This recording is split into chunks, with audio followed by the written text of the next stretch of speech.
Good morning. I'm Hayden and this is my project on winemaking in the ancient world. Though wine and winemaking was known throughout all of the ancient world, today I will be talking mostly about ancient China and ancient Greece. Ancient China is currently recorded as one of the earliest places to have created wine, dating back to about 7000 BCE. Ancient Greece could be described as one of the fathers of modern wines. Their techniques for creating wine are some of the most well known today, and were some of the foundations for wineries around the world today. Without further ado, let's get into my project, and I hope you enjoy. There has been many speculation in history on where wine had originally come from, but due to records it shows that ancient China was likely the place where wine had originated from. Unlike many other wines in the ancient world and wines that we would see in our modern day, the wines in ancient China rarely contained grapes. Instead, the wines were often fermented with rice and grain. Different flowers and fruits would often be used in these wines to create a nice flavor. Unlike places such as ancient Greece, ancient China typically did not grow grapes domestically. Therefore, if grapes were included in their wines, they were wild grapes that grew on the coasts of China. During this time period, wine and alcohol was a common ingredient in medicines. The wine would be mixed with various herbs that they believed to have medicinal properties.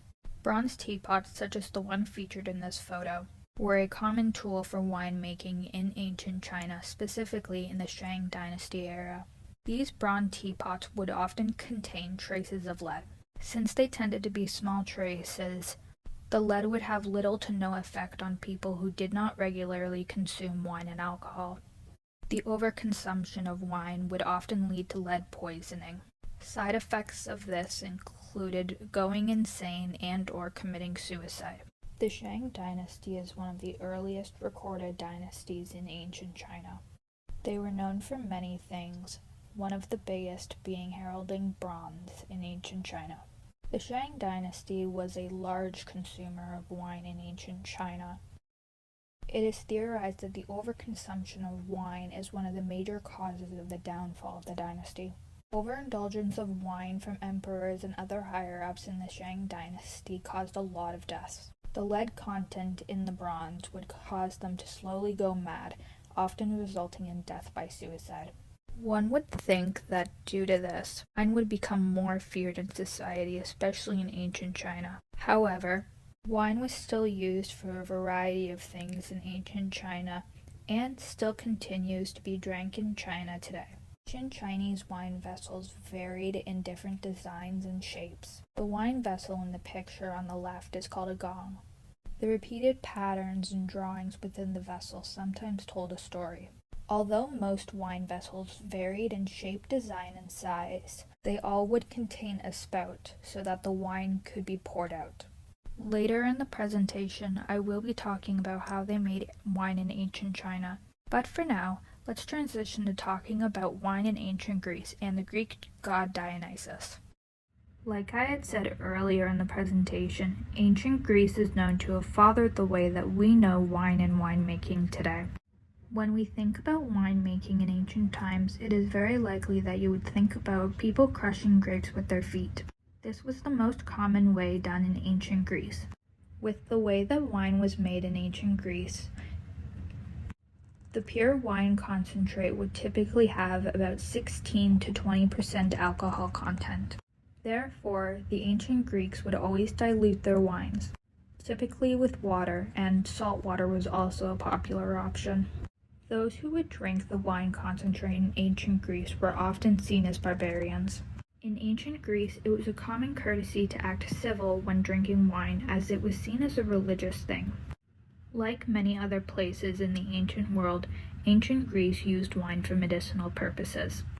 Hippocrates, the father of modern medicine, worked a lot with wine and would study different medicinal effects with different herbs mixed in the wine. He devoted a lot of time and study to this research, and it helped pave the way to modern medicine that we know today. Many modern medicines contain alcohol. Rubbing alcohol is a very common tool in modern medicines. Like wine, grapes in ancient Greece were sacred. According to ancient mythology, Dionysus, the Greek god of wine, had blessed the ancient Greek people with grapes and wine. Therefore, Grapes and wine had become a religious symbol in ancient Greece. The people in ancient Greece wanted the best grapes to honor the god. Therefore, they were very particular about where they grew grapes. Unlike ancient China, where almost all of their grapes were wild, ancient Greece domesticated grapes. One of the more popular spots to create a vineyard and grow grapes in ancient Greece were nearby volcanoes. The Greeks believed that the volcanic rock created beautiful tasting grapes, and in turn would create a very great wine. Born to the Greek god Zeus, Dionysus was the Greek god of grapes, wine, and festivals, among other things. He was typically associated with things such as partying and having a good time. According to Greek mythology, Dionysus had been the one to create wine. He first created grapes, and then handed the grapevines to Icaros, a nobleman of Attica. Like many in Greek mythology, Icaros did not have a great fate. Icaros is more well known as Icarus, although is unrelated to the Icarus who had flew into the sun. When Dionysus had went to go teach the people of Attica the art of wine growing, Icaros welcomed the god into his home. Icaros loved wine and wanted to share it with as many people as possible. He shared it with some shepherds who enjoyed the drink just as much as he did. They drank the drink in large quantities without water. Not too long later, the shepherds became drunk. The shepherds had believed that they had become poisoned and, in this, killed Icaros and threw his corpse into a deep well. Despite this myth, wine became very popular in Greece and was a regular drink. The ancient Greeks saw wine and grapes as a holy thing. They would use them to celebrate Dionysus. The festival of Dionysus was one of the largest festivals to celebrate him. It was a 3-day festival held in ancient Greece, typically in Athens. It was most notably known for the various plays that would be performed at the theater of Dionysus. This festival would bring on a lot of wine drinking as the ancient Greeks felt it was a way to honor the god of wine. Many depictions of Dionysus, like the image on the screen, would contain grapes, wine, and vine on or around him. This depiction of the Greek god does continue into modern day. Depictions of Dionysus, whether it be in TV, books, or games, depict Dionysus with wine, grapes, and vines, or the color purple. Now, I will finally talk about how to make wine in the ancient world. The way to make wine varied from region to region. In the ancient world, it wasn't as easy to import goods from other places as it is today. So often, they had to use the resources they had on hand. This meant that the ingredients that were put into the wine would also vary based on region. That is why ancient China tended to lean towards using rice and grain for their wines, as it was easily accessible and much more wildly grown than wild grapes. However, ancient Greece would almost always use grapes as they were seen as religious and sacred, and a way to honor the Greek god Dionysus. Ancient China had about 9 different ways to make wine. The most common and one of the easiest ways to make wine in ancient China was mixing molded and steam-cooked grains to an airtight pot and letting them ferment for a couple of days. There was a similar and equally as popular method that was essentially the same technique, but instead used steamed rice in the mixture. These wines only had to ferment for a couple of days, usually maximum of about a week. This meant that wine could be produced and consumed faster in ancient China, which could be helpful due to the amount of drinking that those in the Shang dynasty did. The wines in ancient China often had things mixed in with them, and it wasn't just rice and grain. The things added in would create either fruity or flowerful-like wines. Creating wine in ancient Greece is probably the most well-known way that we know how to create wine today. Many of us are probably aware of the technique of crushing grapes with your feet. Crushing the grapes with bare feet was the most popular way to crush the grapes for wine in ancient Greece and in many other parts of the world. However, there were a variety of other ways to crush the grapes. Another popular method was using large pieces of wood.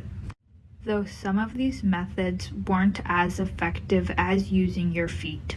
Crushing the grapes using your bare feet was an effective way, as this way would cause the skin of the grape to break but keep the seed intact. Crushing the seed of the grape would result in an unwanted bitter wine. The skin of the grapes contain yeast, a key ingredient in the fermentation process of wine. The yeast is what allows the grape juice to turn into alcohol, thus creating wine.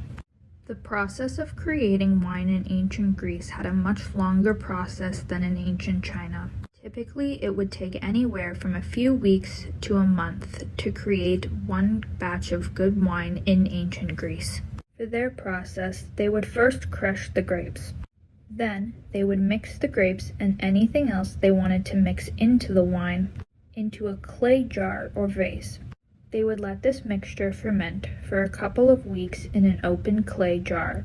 Often houses in ancient Greece would have special places to create wine. Their houses would be open-roofed and they would have holes on top of the ceiling large enough to safely place a vase of wine to let ferment in there.